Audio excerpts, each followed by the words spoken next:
ठीक है, ध्यान दोगे।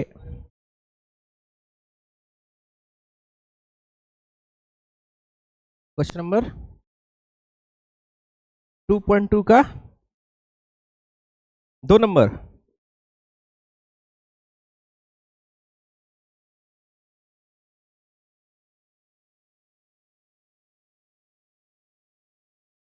पकड़ो।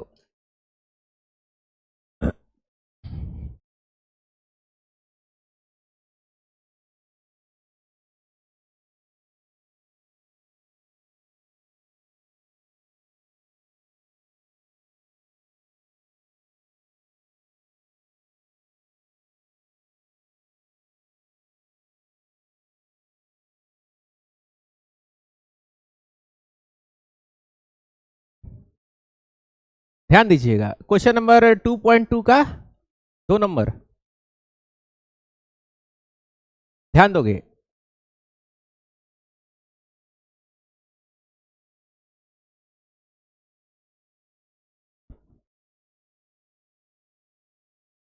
क्वेश्चन क्या कह रहा है? Find the total number and total mass of neutron in 7 milligram of carbon 14। Carbon लिया गया है, ठीक है ना। एलिमेंट क्या है बोलो? एलिमेंट है कार्बन। कार्बन 14, यानी इसका एटॉमिक मास कितना है बोलो? 14। कार्बन का 14 है एटॉमिक मास। और कार्बन का एटॉमिक नंबर कितना होता है? 6 होता है क्या? एटॉमिक नंबर ऑफ कार्बन ये होता है 6। तो बताओ नंबर ऑफ न्यूट्रॉन कितना होता है? यानी यहां पे 6 होगा ना, तो क्या होता है? a माइनस जेड, यानी 14 माइनस 6 कितना हो जाएगा बोलो? 8। 8 न्यूट्रॉन्स होगा। कोई दिक्कत? 8 न्यूट्रॉन है, समझ पा रहे हो? कोई दिक्कत? यानी एक कार्बन में कितना न्यूट्रॉन है? 8 न्यूट्रॉन्स है, समझ पा रहे हो? ध्यान दीजिएगा। अब यहां पे एक चीज जरा सा समझना, ठीक है ना। टोटल कार्बन का मास कितना लिया गया है बताओ? बोलो, total mass of carbon. Mass of carbon जो लिया गया है वो कितना लिया गया है? 7 mg लिया गया है। mg का मतलब होता है मिलीग्राम। 1 ग्राम जो होता है वो 1000 मिलीग्राम के बराबर होता है। mg दवा का पावर ओवर आप सुने होंगे, mg में होता है। तो देखो ये 7 ग्राम है, तो इसको किस में कन्वर्ट कर देना है बोलो? ग्राम में कन्वर्ट करना है। किस में कन्वर्ट करना है? ग्राम में। तो बताओ कितना हो जाएगा? 7 डिवाइडेड बाई 1000 ग्राम, यानी 7 इंटू 10 का पावर -3 हो जाएगा क्या? ये 10 का पावर 3 और 10 का पावर 3 ऊपर गया तो 10 का पावर -3। ये हो गया आपका मास ऑफ कार्बन। कोई दिक्कत?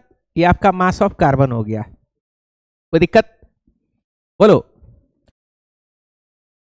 क्या चीज? अरे एटॉमिक मास होता है ना 12। ये क्या दिया हुआ है? मास ऑफ सब्सटेंस दिया हुआ है। क्या दिया हुआ है? मास ऑफ मोल्स निकालते हो ना, क्या देता है? Mass of substance divided by molar mass. तो ये मास ऑफ सब्सटेंस है, कितना है? 7 mg। और मोलर मास जो कार्बन का जो है वो एक्चुअली कार्बन आइसोटॉप है ये, जिसका 14 है, ठीक है ना। तो इसका बताओ, तो एटॉमिक मास 14 है। ध्यान दीजिएगा, एटॉमिक मास कितना है? 14 है। तो बताओ इसका मोलर मास फिर कितना हो जाएगा?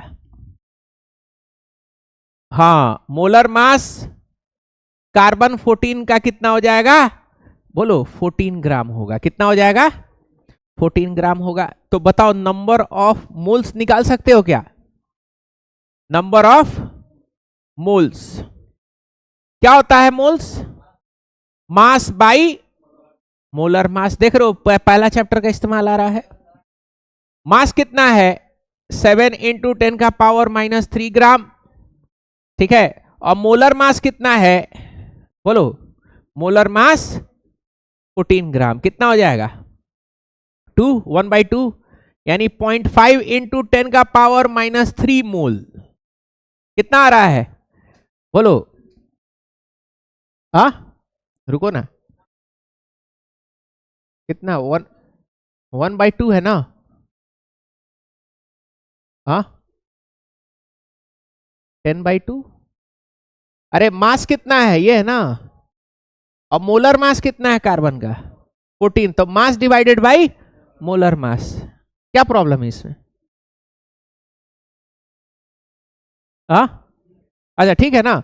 चलो तो ये मोल्स आ गया, क्या आ गया मोल्स। अब नंबर ऑफ कार्बन एटम्स निकाल सकते हो क्या, कैसे निकालेंगे नंबर ऑफ कार्बन एटम, वो क्या होता है मोल्स इंटू बोलो 6.02 × 10⁻23। तो देखो मोल्स कितना है 0.5 × 10⁻³ × 6.02 × 10⁻23 कार्बन एटम्स, इतना कार्बन एटम्स है। कोई दिक्कत, ये क्या है इतना कार्बन एटम आपको मिल रहा है, कोई दिक्कत, ये क्या आ गया कार्बन एटम मिल रहा है।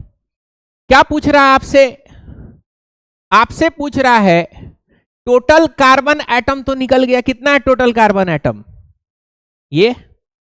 अब क्या पूछ रहा है कि आपको बताना है कि टोटल बोलो मास ऑफ न्यूट्रॉन कितना आएगा, ठीक है ना।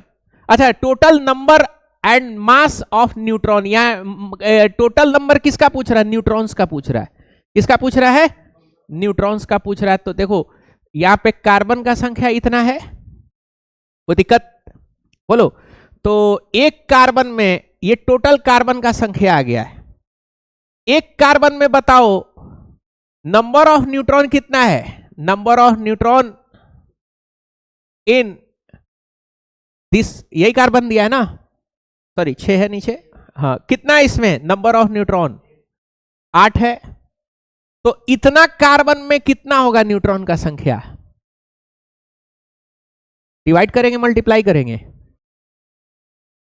मल्टीप्लाई करेंगे ना भाई। आपके पास मान लो कोई फल है जिसमें 5 बीज है, कितना है 5 बीज है, तो पूछेगा कि 10 फल में टोटल बीज कितना होगा, तो क्या करोगे मल्टीप्लाई करोगे ना बोलो। तो वही है, ये टोटल कार्बन एटम है, टोटल क्या है कार्बन एटम है, और एक कार्बन एटम में कितना न्यूट्रॉन है 8, तो टोटल न्यूट्रॉन्स कितना होगा बोलो। टोटल न्यूट्रॉन्स हो जाएगा 8 × 0.5 × 10⁻³ × 6.02 × 10⁻23 हो जाएगा। कोई दिक्कत, इतना नंबर है किसका न्यूट्रॉन्स का, न्यूट्रॉन्स का इतना नंबर है। अच्छा अब क्या पूछा है, ये पहला हो गया आपका नंबर ऑफ न्यूट्रॉन्स हो गया। दूसरा क्या पूछ रहा है मास ऑफ न्यूट्रॉन्स पूछ रहा है, क्या पूछ रहा है मास ऑफ न्यूट्रॉन्स। तो देखो इतना न्यूट्रॉन्स है बोलो, इतना टोटल क्या है न्यूट्रॉन्स है, तो मास ऑफ न्यूट्रॉन्स कितना हो जाएगा बोलो। मास ऑफ 1 न्यूट्रॉन कितना है, एक न्यूट्रॉन का वजन कितना है 1.675 10⁻⁻27 ग्राम, अच्छा केजी में है, हाँ ठीक है। तो क्या हो जाएगा, तो उतना न्यूट्रॉन्स का वजन कितना हो जाएगा, अगेन क्या कर दोगे मल्टीप्लाई कर दोगे। तो टोटल मास ऑफ न्यूट्रॉन कितना हो जाएगा 8 × 0.5 × 10⁻³ × 6.02 × 10⁻23 × 1.675 × 10⁻27 kg, इतना क्या हो गया बोलो। तो ये आपका सेकंड क्वेश्चन का आंसर है मास ऑफ न्यूट्रॉन। इसको सॉल्व कर लोगे बोलो, मल्टीप्लाई कर लेना है बस, ठीक है कोई दिक्कत। देखो फंडामेंटल्स बस आपका क्या होना चाहिए, फंडामेंटल्स आपका सही होना चाहिए। भारी से भारी भी क्वेश्चन क्या होगा आपका सॉल्व होगा, फंडामेंटल्स आपका सही होना चाहिए। और कॉपी आपका लगातार क्या होना चाहिए, रिवाइज मोड में होना चाहिए। कैसा होना चाहिए, रिवीजन कंटिन्यू होना चाहिए। ठीक है, आगे बढ़ते हैं हम लोग। तो अब हम लोग का नेक्स्ट जो टॉपिक है वो है इलेक्ट्रोमैग्नेटिक वेव्स। ठीक है, तो अब सवाल ये उठता है कि इलेक्ट्रोमैग्नेटिक वेव्स होता क्या है, व्हाट इज इलेक्ट्रोमैग्नेटिक वेव। तो समझिएगा, एक साइंटिस्ट थे, साइंटिस्ट का नाम था जेम्स मैक्सवेल। जेम्स मैक्सवेल ने डिस्कवर किया था, क्या डिस्कवर किया था बोलो, James Maxwell discovered electromagnetic waves. ठीक है, किस बेसिस पे इन्होंने डिस्कवर किया था इसको, इसके क्या, इनके खोजने से पहले इलेक्ट्रोमैग्नेटिक वेव नहीं था क्या, सनलाइट क्या था, तो इनको पैदा होने से कई करोड़ साल पहले से सनलाइट है। इस सोलर सिस्टम से भी पुराना वाटर है, आपको पता है। आज जो पानी गटक रहे हो ये क्या है, इस सोलर सिस्टम के पैदा होने से पहले से वो चीज है, पानी। रिसर्च में ये बात साबित है, बात समझे।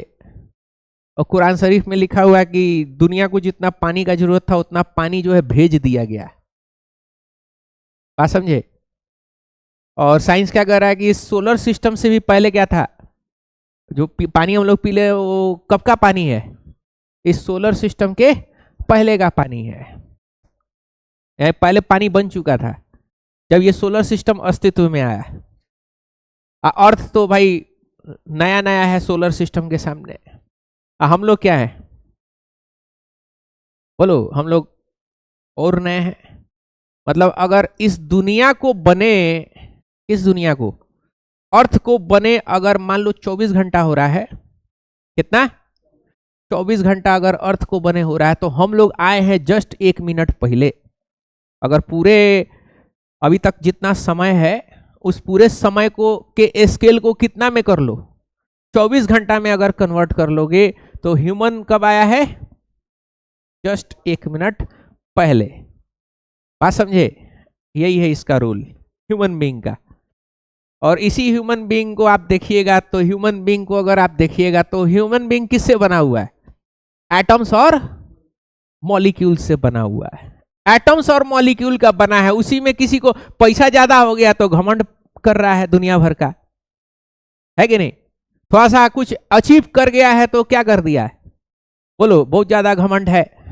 आप देखोगे एक पॉइंट के बराबर भी नहीं है आपका, क्या बोलते हैं, पूरे यूनिवर्स में अर्थ का जो स्टेटस है वो एक पॉइंट के बराबर, यानी पूरे यूनिवर्स को एक स्केल पे अगर ले लेंगे ना तो आपको पॉइंट वो दिखाई भी नहीं देगा कि आपका अर्थ कहां पे। और ऐसा ऐसा कितना न जाने कितना करोड़ों गैलेक्सी है, और हर करोड़ों गैलेक्सी में कितना सोलर सिस्टम है, और हर सोलर सिस्टम में कितना प्लैनेट है, समझ रहे हो आप। इतना सारा में एक आपका क्या है, अर्थ है, हिती चुकी गोला जिसका औकात ही नहीं है। इतना बड़ा बड़ा ब्लैक होल मौजूद है इस पूरे यूनिवर्स में जो पूरे सोलर सिस्टम के भी साइज से बड़ा है, बात समझे। जो कि अब कितना ऐसा है, अभी तो मल्टीवर्स का कॉन्सेप्ट है, यूनिवर्स का ये बात हो रहा, मल्टीवर्स में जाओगे तो अलग ही चीज मिलेगा। इस धरती पे एक छोटा सा गोला के अंदर में बैठ करके एटम और मॉलिक्यूल से बना हुआ इंसान थोड़ा सा लाइफ में कुछ अचीव कर जा रहा है तो कितना जो है शोबाजी कर रहा है। इंस्टाग्राम पे देखो एकदम ऐठन देखे, तनी सा बेंची फूल गया तो एकदम ऐसा लगता है कि उसको मर के जाना ही नहीं है कहीं, बात समझ रहे हो।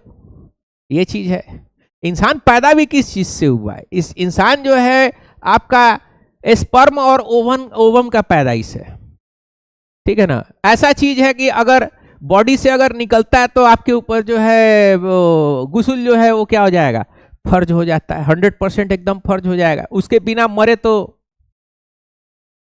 गए काम से, है कि नहीं? और उसको बहुत ही गंदा और गलीज माना गया है, तभी तो गुस्ल करने के लिए बोला जा रहा है। और इंसान किस चीज से बना है? उसी चीज से बना हुआ है, और इंसान घमंड कर रहा है कि नहीं? घमंड करने का तो कुछ है ही नहीं इस दुनिया में। आइए, अपना काम करिए, अपना ड्यूटी निभाइए। Whatever the role has assigned by God to you, you have to perform your duty. आपको ड्यूटी अपना करना है, ड्यूटी करके इस दुनिया से चले जाना है। कोई तो आया नहीं है हमेशा के लिए। हिटलर आए, मिसोलनी आए, क्या नाम है, हैं? हाँ हाँ, स्टालिन आया, बड़ा बड़ा महारथी लोग आया, अपना अपना कारनामा करके निकल लिए, है कि नहीं? और सब जाएगा यार, तुम भी जाओगे, हाँ, सबको जाना है कभी ना कभी। एटम्स और मॉलिक्यूल से बने हैं, और एटम और मॉलिक्यूल यहीं पे छूट जाएगा, है कि नहीं? और आप पता नहीं कहां चले जाइएगा, है कि नहीं? भाई, atom neither created nor we destroy, ये तो प्रूवन फैक्ट है, बस फॉर्म चेंज हो रहा है। इसी एटम और मॉलिक्यूल से अभी हम बने हैं, कुछ साल पहले कोई दूसरा चीज बना होगा। हो सकता है पेड़ पौधा में मेरा ये जो कार्बन से बना हुआ, कार्बन और प्रोटीन से जो बना हुआ मेरा बॉडी, हो सकता है कि मेरे पैदा होने से पहले कहाँ हो, बोलो? किसी पेड़ वेड़ में हो, मिट्टी उट्टी में हो, है कि नहीं? तो नेचर है ऊपर वाले का, है कि नहीं? यही मिट्टी है जिसको खाओगे तो कोई टेस्ट नहीं है। लेकिन इसी मिट्टी में अगर आप पेड़ उगा रहे हो, तो पेड़ में जाकर के देखो, एक से एक बेहतरीन फल जो है लगा हुआ है, ऊपर वाले का ये है। कितना साइंस, आप कितनों साइंस को प्रूव करिए, आप ऊपर वाले के कुदरत से आप जीत नहीं पाए। कितना आप बहुत बड़ा साइंस के बादशाह का नहीं हो, है कि नहीं?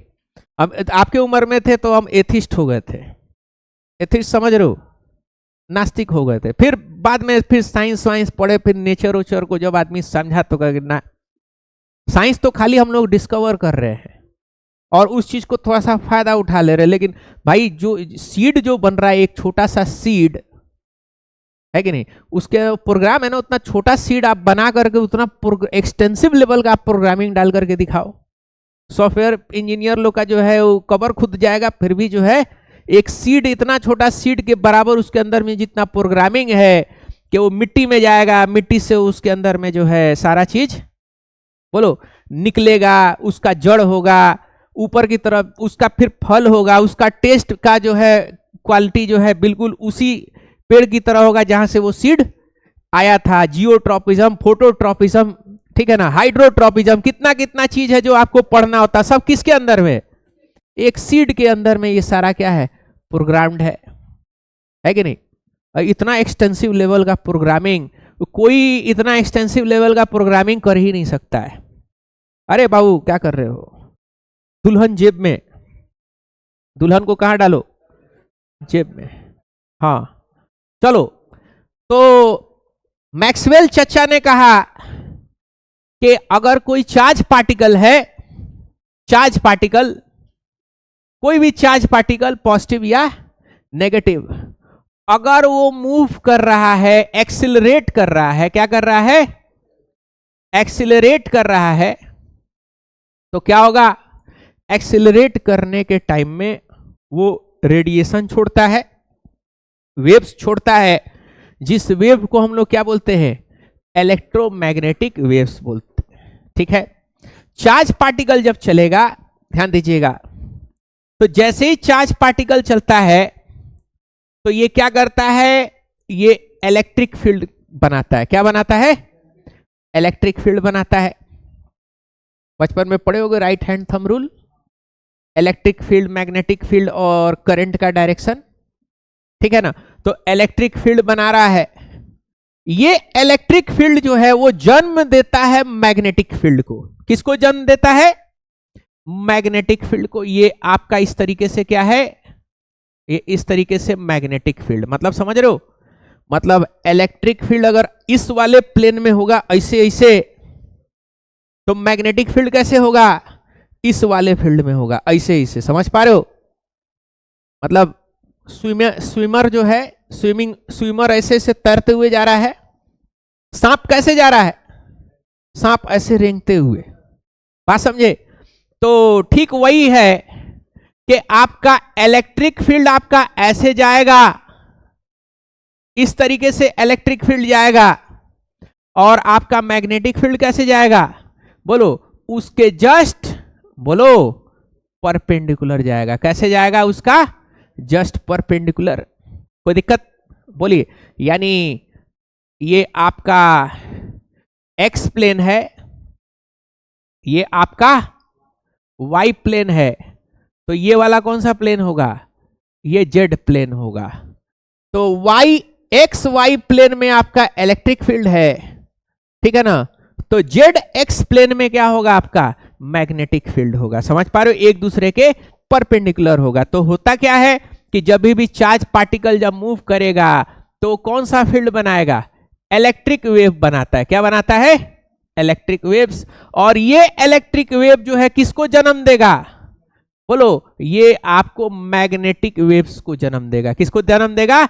Magnetic waves. फिर मैग्नेटिक वेव फिर किसको जन्म देगा?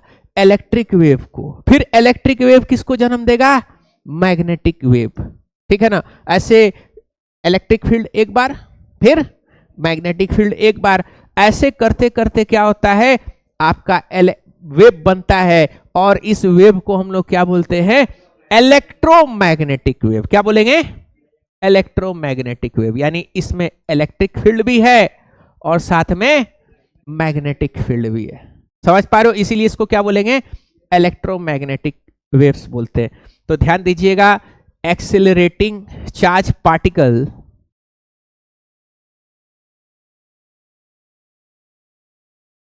एक्सिलरेटिंग बोलो चार्ज पार्टिकल्स बोलो create magnetic and electric field simultaneously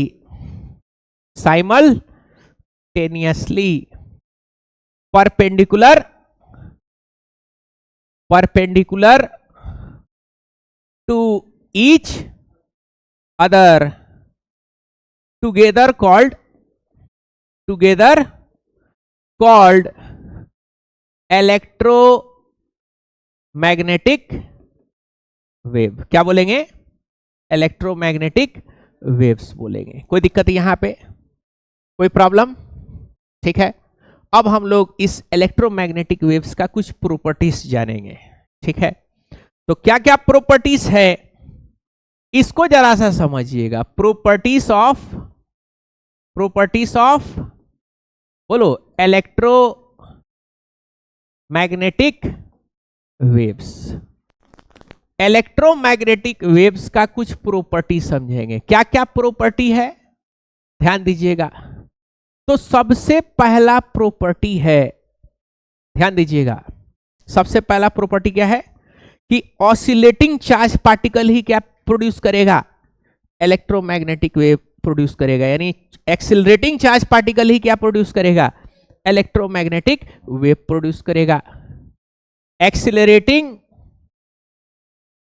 charge particles बोलो प्रोड्यूस इलेक्ट्रोमैग्नेटिक वेव। ईएम लिख सकते हैं ना शॉर्ट फॉर्म में। दूसरा, ये इलेक्ट्रिक फील्ड और मैग्नेटिक फील्ड एक दूसरे के क्या होते हैं? परपेंडिकुलर होते हैं। ठीक है, electric and magnetic waves are बोलो परपेंडिकुलर टू ईच अदर। एक दूसरे के क्या होते हैं? परपेंडिकुलर होते हैं। कोई दिक्कत यहां पे? एक दूसरे के क्या होंगे? बोलो परपेंडिकुलर होंगे। तीसरा, इसको कोई मटेरियल मीडियम नहीं चाहिए चलने के लिए। ना पानी चाहिए, ना हवा चाहिए, ना सॉलिड चाहिए। ठीक है ना, ये खुद से इलेक्ट्रिक फील्ड बनाता है, फिर खुद से मैग्नेटिक फील्ड बनाता है, इसे बनाते हुए ये चलते चला जाता है। ठीक है, तो डू नॉट नीड, बोलो, do not need material medium to travel, इसको मटेरियल मीडियम नहीं चाहिए ट्रैवल करने के लिए। चौथा मोस्ट इंपॉर्टेंट, इसको जरा सा समझिएगा, बहुत लोग इसको समझ नहीं पाते हैं, चौथे पॉइंट को जरा सा समझना है। ठीक है, कोई दिक्कत है, समझ में आ रहा है? ठीक है, तो आपको जो है चौथे पॉइंट को क्या करना है, चौथे पॉइंट को समझना है। क्या है चौथा पॉइंट, बोलो, यहां पे समझिएगा।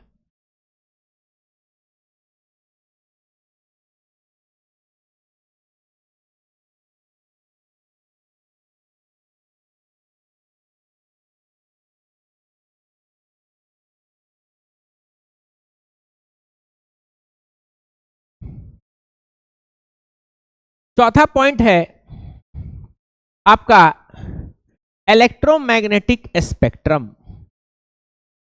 स्पेक्ट्रम, इलेक्ट्रोमैग्नेटिक स्पेक्ट्रम क्या होता है, इसको जैसा समझिएगा, ध्यान दोगे। इसको बोलते हैं इलेक्ट्रोमैग्नेटिक स्पेक्ट्रम बोलते हैं। ठीक है, ये आपका इलेक्ट्रोमैग्नेटिक स्पेक्ट्रम होता है, ध्यान दीजिएगा।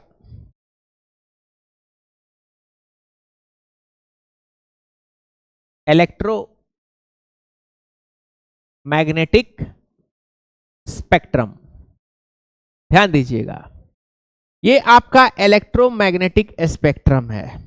ठीक है, अभी केवल यहां पे आप देखोगे, ठीक है, तो अलग अलग तरीके का इलेक्ट्रोमैग्नेटिक वेव्स यहां पे आपको दिखाई दे रहा है। गामा रेस, बहुत ही तगड़ा इसका रेडिएशन होता है, ठीक है ना। उसके बाद एक्स रेस, एक्स रेस भी क्या होता है, एक्स रे जो आप करवाने जाते हो, ठीक है ना, आपका कहाँ पे लीकेज है, मतलब कहाँ क्रैक है, वो सब पता कर लेता है। बहुत ही हाई एनर्जी होता है एक्सरे का, ठीक है ना। इतना खतरनाक एनर्जी होता, अगर किसी का 10 बार एक्सरे करवा दीजिएगा तो ऊपर चला जाएगा। हाँ, 10 बार किसी का एक्सरे करा दो, मृत्यु तय, 5 बार में उसका खेला खत्म हो जाएगा। बहुत हाई एनर्जी होता है। आपका जो एक्सरे होता है ना, तो बहुत सारा सेल मर जाता है, ठीक है ना। तो ऑर्थोपेडिक डॉक्टर जो है ना, वो बोलता है, ठीक है ना, कि कितना बार एक्सरे हो चुका है, तो बोलिएगा 2-3 बार हो चुका है, तो फिर करवाएगा नहीं, क्या अब ठंड रखो, अब 1-2 महीना बादे होगा, ठीक है ना। किसी को मारना है 5 बार क्या कर दो, एक्सरे कर दो पकड़ के। अपने दादे का करा दिया, बताओ। खतरनाक रेडिएशन होता है एक्सरे का। हाँ, अरे तुम्हारे गांव में कांड हो चुका है, हैं? अरे तुम्हारे गांव का क्या वारिस, क्या नाम है उसका पूरा? अच्छा अच्छा अच्छा, हाँ, ओ ओ, पर पता भी तुम कर लिए हैं? हर हाल है कि नहीं। गोपालगंज में ढेर होता है ये सब, नहीं? सिवान का लोग फिर भी उस मामले में थोड़ा सा ठीक है, बात समझे। हम एक चीज देखे हुए हैं सिवान में, जैसे 2-3 मोहल्ला है, जैसे पुराना किला हो गया, शेख मोहल्ला वगैरह हो गया, वहां पे हम देखे हैं कि बुजुर्ग लोग का जो है ना, जो बेटा होता है बुजुर्ग लोग का खिदमत करता है। हम अपने आंख से देखे हुए ये चीज, ठीक है। मतलब कितनों बूढ़ा हो गया है, बिस्तर पे मतलब उफ तक नहीं करता है। ये होना चाहिए, ये संस्कार है, क्योंकि आप भी एक ना एक दिन बुढ़ऊ होइएगा। अब बेटा रंगीला निकल गया तो फिर खेला हो जाएगा। लेकिन वहां पे हम देखे हैं लोग के, हाँ, लोग इस मामले में काफी अच्छे हैं, बात समझे, ठीक है। तो ध्यान दोगे, तो एक्सरे है, काफी खतरनाक रेडिएशन है, आपको लग नहीं रहा है लेकिन है सीरियस। उसके बाद से आता है अल्ट्रावायलेट रेडिएशन। ओजोन लेयर अगर इसको एब्जॉर्ब नहीं करेगा तो मैक्सिमम लोग को जो है एक्सपोजर ज्यादा होगा सनलाइट से, तो आपको क्या होगा, बहुत ज्यादा आपको एक्सपोजर होगा तो स्किन कैंसर होने का चांसेस है। हटा दो ओजोन लेयर, आपका धनक कर क्या होगा, स्किन पूरा क्या हो जाएगा, पूरा जल जाएगा आपका। उसके बाद से ये देखो, ये इतना छोटा रेंज है, देख पा रहे हो, ये लाइट है, क्या है, लाइट है। यही रेडिएशन आपको दिखाई दे रहा है और उतना ही छोटा रेंज के अंदर में हम एक दूसरे को क्या कर रहे हैं, देख पा रहे हैं। पूरा दुनिया आपको जो दिखाई दे रहा है, हर रेडिएशन आपको दिखाई नहीं दे रहा है। हर रेडिएशन दिख रहा है क्या, हर रेडिएशन नहीं दिख रहा है। कोई दिक्कत यहां पे, बोलो। उसके बाद से देखो, उसके बाद से क्या आ रहा है, इंफ्रारेड रेडिएशन। क्या है, इंफ्रारेड में लोग कहता है कि भाई डॉल्फिन वोल्फिन या कुछ जानवर देख सकता है इंफ्रारेड में, इंफ्रारेड में देख सकता है, ठीक है ना, भूत आत्माएं वो लोग देखो। तो अब हम लोग का भाई इतना ही तक लिमिट है, कहां तक, ये व्हाइट लाइट तक ही हम लोग देख सकते हैं, उसके ऊपर उसके नीचे हम लोग देख नहीं सकते हैं, ठीक है ना। अरे यहां पढ़ लो, तकिया गद्दा उद्दा दे दे, तकिया गुद्दा दे देते हैं। मेलेटोनिन का टैबलेट उबलेट है, मेलेटोनिन खा लो, एकदम बढ़िया से क्या होगा, नींद आएगा एकदम, है कि नहीं, क्या कोल्ड ड्रिंक में कैफीन होता है, नींद नहीं आता उससे। रात में कोल्ड ड्रिंक पीने का आदत अगर होगा तो इस वक्त झूलोगे इसे। कॉफी, कोल्ड ड्रिंक, ये रात में आप शाम में 6 बजे के बाद से अवॉइड कर दीजिए कोल्ड ड्रिंक और कॉफी। नींद नहीं आएगा, हालत क्या हो जाएगा, आपका खराब हो जाएगा, ध्यान दोगे। यहां पे क्या है, इंफ्रारेड रेडिएशन, क्या है, इंफ्रारेड। उसके बाद से आपका आ जाता माइक्रोवेव, खाना वाना जिसमें बनाते हो देखे हो। माइक्रोवेव वाटर मॉलिक्यूल के ऊपर काम करता है। अगर आप खाना बना रहे हो तो जैसे बन ओन है, केक को बन जो है सूखा बन डालोगे तो गर्म नहीं होगा, उस पर क्या कर दो, थोड़ा सा पानी स्प्रिंकल कर दो, तब वो क्या होगा, तब वो काम करेगा। वो वाटर मॉलिक्यूल को ही ये एक्टिवेट करता है एनर्जी के हिसाब से। उसके बाद से देखो कौन सा है, बोलो, रेडियो वेव्स। समझ पा रहे हो, बजाते रहो 93.5 रेड एफएम, है कि नहीं। इसी के अंदर में क्या बोलते हैं, मोबाइल का टावर्स इसी के अंदर में है। सबका अलग अलग फ्रीक्वेंसी है। एयरटेल का अलग फ्रीक्वेंसी होगा तो पता चला कि जियो का अलग फ्रीक्वेंसी होगा, बात समझे। तो सबका फिक्स होता है। इसी स्पेक्ट्रम पे तो ये हुआ था, घोटाला हुआ था, 76,000 करोड़ का घोटाला। अब जैसे इसी में आपका क्या होगा, वो मोबाइल टावर वगैरह काम करेगा, ठीक है। मोबाइल टावर क्या करेगा, बोलो, हाँ, इसी रेंज में काम करता है। समझ पा रहे हो बात को। पता चला कि आपका जो है वो अब एक ही स्पेक्ट्रम नहीं दे देगा, किसी को हो सकता है गवर्नमेंट ये वाला दे दे कि भाई आप 10 का पावर कितना 7 पे आप ले लीजिए, तो किसी को क्या कर देगा, 10 का पावर 6 दे देगा, किसी को 10 का पावर 5 दे देगा। बात समझे, सबका अलग अलग क्या कर देगा, सबका अलग अलग फ्रीक्वेंसी। भाई ये एयरटेल ले लो, ये जो भी है अलग अलग कंपनीज। तो उस टाइम में क्या हुआ था ना, कांग्रेस का जिससे सरकार गिरा था 2014 में, हारा था बहुत बुरी तरीके से। यही कई हजार करोड़ का जो है घोटाला हुआ था, स्पेक्ट्रम 2G 3G या 2G स्पेक्ट्रम हुआ था उस टाइम में। तो यही स्पेक्ट्रम क्या है, यही स्पेक्ट्रम फिक्स करता है गवर्नमेंट को कि भाई आप ये मोबाइल कंपनी, आपको इसी स्पेक्ट्रम पे क्या करना है, काम करना है, क्योंकि सब वही है, सिग्नल आपको मिल जाएगा, कोई दिक्कत। उसके बाद से कौन आ जाता है, लॉन्ग रेडियो वेव्स। देखे होगे वो LOC या बॉर्डर फिल्म देखे होगे तो एक तो पीछे बैक रेडियो टांगा रहता है सब, हाँ, वाकी टॉकी जासूसी उसूसी जो है वो पाकिस्तानिया बात करता है सब। तो यही जो इंटेलिजेंस वाला है वो यहाँ से लेकर के यहाँ तक क्या करता है, फ्रीक्वेंसी जो है चेक करते रहता है सुनने के लिए कि कौन से फ्रीक्वेंसी से, अब फ्रीक्वेंसी लगातार चेंज करते हैं। अभी आप इस फ्रीक्वेंसी से बात कर रहे हैं तो 5 मिनट बाद कहां चले जाइए, इधर चले जाइए। बात समझे? वो रेडियो वाला क्या करता है, बोलो वो चेक करते रहता है कि कौन सा फ्रीक्वेंसी है। कभी कभी गाली गलौजा भी होता है एक दूसरे को उसी फ्रीक्वेंसी पे आकर के। अभी पता नहीं, अभी तो मॉडर्न सैटेलाइट हो गया है, पहले जमाने में ये होता था। कोई दिक्कत? तो ये सारा क्या है आपका इलेक्ट्रोमैग्नेटिक वेव्स है। सबका अलग अलग फ्रीक्वेंसी है, देख पा रहे हो? सबका फ्रीक्वेंसी क्या है और सबका वेवलेंथ भी क्या है, अलग अलग है। तो सभी फ्रीक्वेंसी के इलेक्ट्रोमैग्नेटिक वेव्स को एक जगह जब इकट्ठा कर दिया गया, एक जगह क्या कर दिया गया, इकट्ठा कर दिया गया, एक जगह इकट्ठा करके जब पढ़ रहे हैं तो इसी को हम लोग क्या बोलते हैं, इलेक्ट्रोमैग्नेटिक स्पेक्ट्रम बोलते हैं। कोई दिक्कत? यहाँ पे ये विजिबल स्पेक्ट्रम है, बस इतना ही में हम लोग क्या कर सकते हैं, हम लोग देख सकते हैं। 400 नैनोमीटर से लेकर के 750 नैनोमीटर तक के वेवलेंथ को हम लोग देख सकते हैं, उसके बाहर, ठीक है ना, हम लोग देख नहीं सकते हैं। समझ पा रहे हो बात को? कोई दिक्कत? बड़ा ही एक पढ़ते हैं तो बड़ा